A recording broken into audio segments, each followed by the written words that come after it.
guys, welcome back to my channel.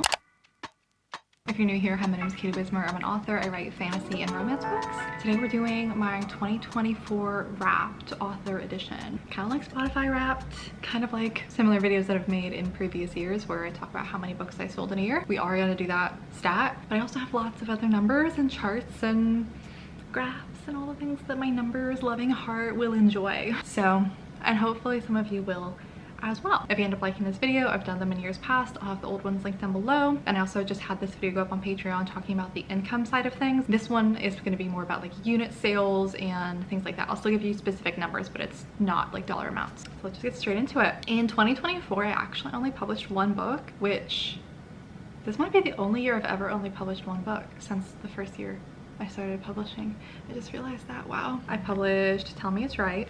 It's very thick, so I have that going for me. It's the first book in a new small town romance interconnected standalone series, but it does have two covers, so it's like technically two books.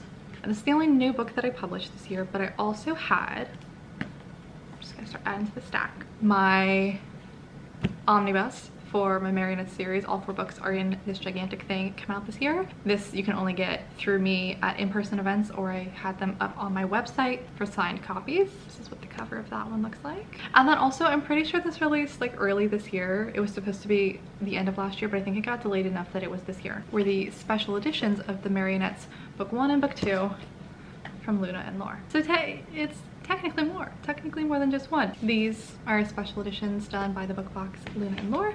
They were part of their quarterly subscription. They will be completing the series this year. They have the character art dust jackets, and then they also have the patterned end papers, edges, under the dust cover, images in the book. I'll have them linked down below. They do have the extras still up for sale on their website. They also have like prints and enamel pins and bookmarks and fun stuff like that. So this was my year. This was 2024. What number should we start with? I think I'll start with showing you which books of mine sold the most this year. As per usual, I made myself a little chart. So here you can see which books of mine sold what. That gigantic one is the Marionettes book 1. Wicked Souls book 2 is below it. Lilith's Ties book 3 is below that. Ruthless Ends book 4 is below that. And then at the bottom is Tell Me It's Right, which is my new release.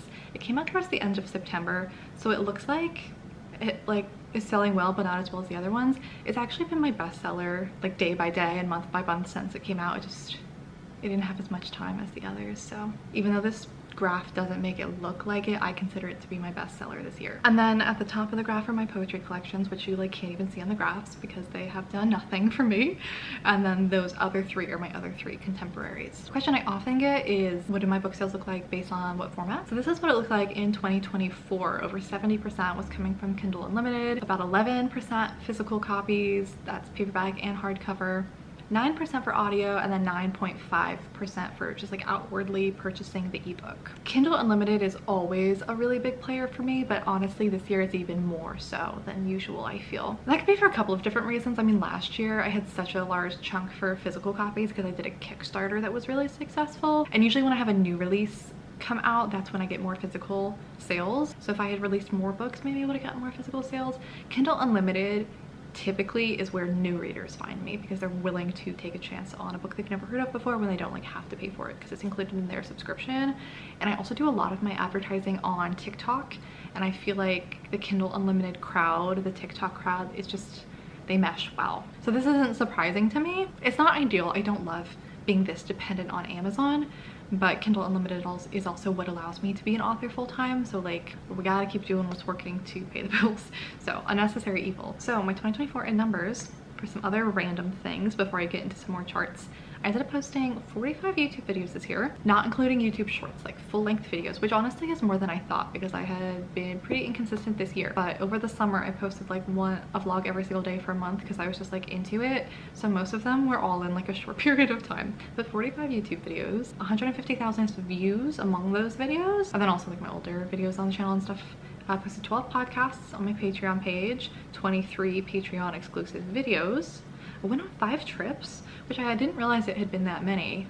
But yeah, went to Orlando, Florida for Romantasy BookCon. Went back to see my family in Colorado for the holidays. Took a trip to the Oregon coast and stayed in an Airbnb there over the summer, which was really fun. Took a trip out and stayed at this winery and wine country here in Oregon for my birthday. And then I went to New Orleans for the Eras tour. I'm constituting anywhere, anytime I like went somewhere and I stayed and slept somewhere else, that's a trip for me. So 2 of them I stayed in Oregon, and then the other 2 I've been to Colorado obviously a million times because I'm from there. I've been to Orlando before, but New Orleans was new for me, so I did get to go to one brand new place for me. I probably post about 1,000 TikToks. Honestly, I think 1,000 is reasonable. Like genuinely, it could have been 1,000. It may have been more. And I had like 7 viral-ish videos this year. For me, that's anything over 20,000 views is like above average for me. So I had plenty like 20,000 and below, but anything from like 20K to 100K is what I included in that category. I don't think I had anything do over 100K this year. Total books sold, I ended up selling about 33,000 books this year. Had over 11 million page reads. Sold about 4,000 physical copies, 3,000 audiobooks. Author copies that I ordered to sell as signed copies, I ended up ordering 266 this year, which was so much less than last year because of the Kickstarter. I only read for fun 5 books. And then I had 10 editing clients, so I also read those 10 in manuscripts. If you saw my goals video, if you haven't seen it yet, I'll link down below. Getting back into reading this year is going to be more of a priority. I also ended my editing services, so I'm hoping these look very different next year. Going over to the Kindle Unlimited page reads, this is what it looks like this year. Obviously, November was my best month by far. I didn't market like anything over the summer, like that late spring, early summer, really low period. I talked about it in the income report on Patreon. I just was having a hard time this year with some personal stuff, so I gave myself a free pass for that period. But you can see it's definitely not consistent. And then if you want to see the breakdown for which books got the most page reads, funnily enough, the top read book is Wicked Souls, which is book 2 in my series, which makes sense because Wicked Souls 1 is longer than the Marionettes, so even if the same number of copies were read, Wicked Souls will be more pages, longer. And then I also, the Marionettes is a book that I use as a loss lead often, so I'll give that ebook away for free. So it makes sense if a lot of people started with that free ebook, I don't get page rates for that obviously, and then they go over to book 2, so it makes sense. So Wicked Souls was number 1 at about 2.5 million. The Marionettes around 2.3, Bloodless Ties 2.3 as well. Ruthless Ends about 2 million, and Tell Me It's Right is at 1.6 million. And then a huge gap in the next 2, the Interrelationship Year about 140,000, and Broken Perfect Lies around 130,000. If you want to see how that compares to years past, 2024 is very clearly my best year so far for book sales. I love looking back and being able to compare things like this. It just really helps me keep things in perspective and stay grounded and really truly appreciate my accomplishments. I am definitely guilty of like when I achieve something, I immediately start thinking like, okay, what's next? Like I want to do better, I want to do more, I want to keep growing. So it's really helpful to me to be able to look back and be like, look at 2020, like look at that. And I was happy with that back then. And in 2021 I felt like that was so much growth and I was happy with that. And then I had that huge spike in 2022, and that was like, I didn't even know what to do with myself then. And last year I was a little bit frustrated that I didn't see any growth. So I'm really grateful to have gotten a little bit of growth back this year, especially considering I only released 1 book. I'm gonna have another video coming out kind of soon here talking about lifetime sales. So I have a couple of charts with lifetime sales that I thought I was gonna save for that video, but to be honest, I think I'm just gonna show you here because I have so many other things I want to talk about in that video that it's gonna end up being long by itself. So if you want more on lifetime sales and just kind of like a snapshot look at how my whole 5 years of publishing, the last 5 years of publishing for me have gone, keep your eyes peeled for that video, but I will give you a few sneak peeks here. As I was talking about with Kindle Unlimited being such a big seller for me, I was curious on how that averaged out in my lifetime as an author, especially because I haven't always been a Kindle Unlimited author. I really started publishing around 2020 and I moved into Kindle Unlimited somewhere in 2021, I think. So I was wide for at least a year before I did that. But for my lifetime sales, vendor by vendor, still Kindle Unlimited is at 71%. Ingram Spark 4%, direct through me is 7%. Kickstarter 10%. Other, which is when I was wide, like Draft to Digital, Google, Kobo, all that kind of stuff, and then audio is 7%. I was also curious to look at lifetime sales by country. The US is at a whopping 80% for me, and then the only other ones that were even like big enough to make it onto the graph are mostly English speaking countries, which is not surprising because I haven't dipped into translations. UK is the second biggest category for me at almost 8%, then Canada at 4.4, Australia at 3.3, and then Germany at 2.6, and then everything else is lumped into that tiny little pink slice. And then the final graph that I have for you, if you're curious about all-time book sales and which book has sold the most for me, we have the Marionettes at 28.6%. Book 1. Second is Wicked Souls at 18.7%. The Anti-Relationship Year at 16.5 is number 3. And then Bloodless Ties at 13.2. Ruthless Ends at 8.7. And Tell Me It's Right, 4.6. The Anti-Virginity Pact, 4.2, and Broken Perfect Lies is my last for novels at 2.1. And then you can't even, they didn't even like give me percentages for the poetry because they were so small. Like I was saying in a previous slide, Tell Me It's Right is selling so well right now.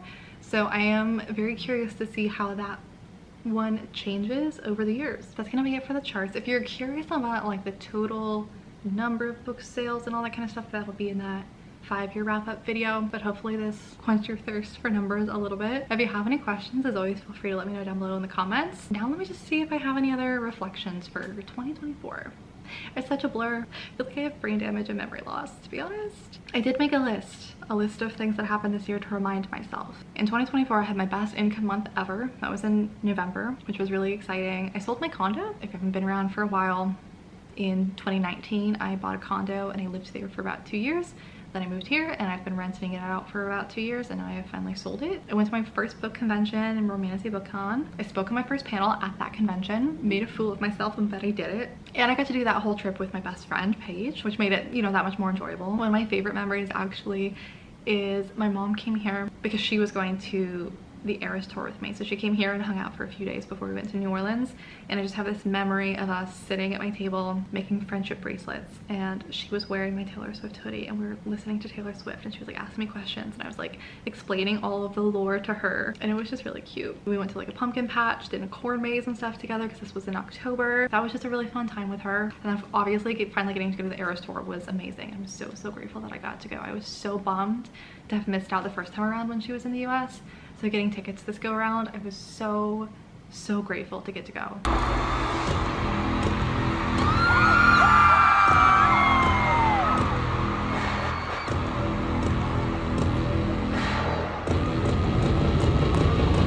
As I was talking about in my trip section, had a trip to the Oregon coast and we had such a good time. I took that with my parents and I took the cats with me too. We stayed at a little Airbnb on the water and it was such a nice trip. We had such a good time. And Dean was loving it. This Airbnb had like all of these windows. He was sitting in the windows. We let him out onto the balcony with us while we were like watching the sunset and playing. I think we were playing Sorry. And Dean comes out and he's just looking around. He was having the time of his life. I had my birthday trip to this winery, which was so much fun. It was like a bed and breakfast winery. So a brother and sister run it. And the sister used to be a chef in New York City, and she like makes you breakfast every morning. It was delicious. They had sauna and a cold plunge, which was, I loved. Like I'm hooked on it now. Like I want my own now. And they had a dog on the property who was so cute, and they had these 2 kittens on the property who followed us everywhere, and they were adorable. We did some like wine tastings and stuff while we were there. We just had a really good time. Finally finished fulfilling my Kickstarter. I ran it in 2023 and ran into so many manufacturing problems that it just took me like 5 months to fulfill when I was planning on it taking me a month. So at the beginning of this year, like washing my hands of that was such a like finally moment, like such a relief. I got a best of book talk flag on Amazon for the Marionettes. That was so exciting for me. Like I was thrilled to see that. I don't know how it happened, why it happened. I don't even know when it happened, but I went to check the Amazon page to double check what day it had released because I was thinking like its book anniversary was coming up. So on its book birthday, I realized that it had the flag, so it just felt very full circle. On a kind of a weird note, I got an inhaler for my cat this year, which is on this list because this was actually such a relief to me if you've been around since then. Dean was so sick at the beginning of this year, and like the end of last year, he was having these breathing asthma attacks like every single day, and I took him to the vet, I took him to another vet, I took him to a specialist. He had to get like a heart test done. It was such a stressful time. I was so worried about him. It was so expensive to go to all of these vets, but we ended up, he has asthma, and we ended up getting him his inhaler, And ever since then, he has not had a single breathing attack when he was having one every single day. So, and he hasn't had a single one since. So honestly, I'm just so relieved to have figured that out and that he's feeling better, because I was stressed at the beginning of this year about him. A little thing about my own health I talked about in a vlog a while ago, I don't know. I went through some like health issues over the last like 2 years with my hormones that caused me to gain a lot of weight out of nowhere. And I lost about 30 of those pounds this year, which is something that like, I just feel so much more like myself again. I feel physically better, and something I'm like really proud of myself for doing that. And I was looking back, and around this time last year, around Christmas last year, I got my birth chart. I had to like specifically request a new version of my birth certificate from the like Pennsylvania whatever, because the birth certificate my parents had didn't have a time on it, so I like had to go out of my way to request my birth certificate to get my time so I could get my birth chart. And it's funny that that's like a full year ago that I did that, because I feel like it really leaned into learning more about astrology ever since, and it seems like I've been doing that for so long, so it's just like kind of wild to me that that was only a year ago that I was just like that I got that. And that's just been something that I've really enjoyed this year. And yeah, the last thing on my list is just something that has been helping me keep things in perspective and get out of that like I want more mentality, like what's the next milestone, what's the next thing that we can do. Is I was looking at like my daily sales and my daily Kindle page reads. I was going back through old charts, and my Kindle page reads in a day for a single book are double what I used to get in a whole month. Like I can't even wrap my head around that. Like sometimes it's so easy to forget how much things have changed. You can just like get caught up in things, but like just a few years ago, the page reads that I see in a day for one book, I didn't even used to see that many in an entire month for all of my books.